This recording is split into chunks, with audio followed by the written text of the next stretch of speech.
निर्मल जिले खानापुर के बीआरएस कायदीन ने कहा कि शिकस्त के खौफ से कांग्रेस बौखलाहट का शिकार होकर हल्का असेंबली दोबाग के बीआरएस उम्मीदवार के प्रभाकर रेड्डी पर हमला किया है। खानापुर में वाक़ बीआरएस पार्टी दफ्तर में बीआरएस कायदीन ने प्रेस कॉन्फ्रेंस से खिताब करते हुए कहा कि तारीशें कोई नई बात नहीं है। उन्होंने कहा कि जमाना कदीम से कातिलाना सियासत करना कांग्रेस पार्टी की आदत बन चुकी है। वजीर आला के चंद्रशेखर राव की क़यादत वाली बीआरएस पार्टी की मकबूलियत को देखकर रेवंत रेड्डी पर तशद्दुद सियासत का सहारा ले रहे हैं। उन्होंने वाज़ेह किया कि तेलंगाना में तीसरी बार हुकूमत आएगी। अवाम इस इलेक्शन में कांग्रेस पार्टी को अपनी कीमती वोट के जरिए सबक सिखाएं।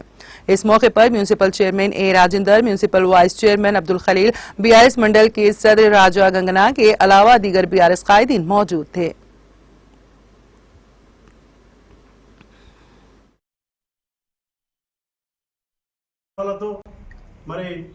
ఆర్థికంగా అన్ని విధాలుగా ఈరోజు తెలంగాణ సుభిష్టంగా సాగుతూ ఉంది ముందుకు। ఈ 10 సంవత్సరాల ఈ తెలంగాణ పాలనలో మనం జరుగుతున్నటువంటి అభివృద్ధిని చూసి ఓర్వలేక ఈరోజు కుట్రపూరితంగా కాంగ్రెస్ కక్ష రాజకీయాలకు తెరలేపింది। సౌమ్యులు పెద్దలు కొత్త ప్రభాకర్ రెడ్డి గారు 2 సార్లు ఎంపీగా దుబ్బాక నుండి 2 సార్లు ఎంపీగా మెదక్ నుండి 2 సార్లు ఎంపీగా చేసి దుబ్బాక నుండి ఎమ్మెల్యేగా పోటీ చేస్తున్నారు। వారు సౌమ్యులు।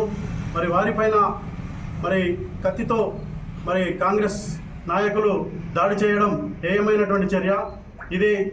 గతంలో కాంగ్రెస్ చరిత్ర తీసుకున్నట్టయితే అనేక సార్లు మత కల్లాలను రేపడము అదేవిధంగా హత్య రాజకీయాలకు ఉరిగొల్పడం అనేటువంటిది జరిగినటువంటి చరిత్ర కాంగ్రెస్ పార్టీది।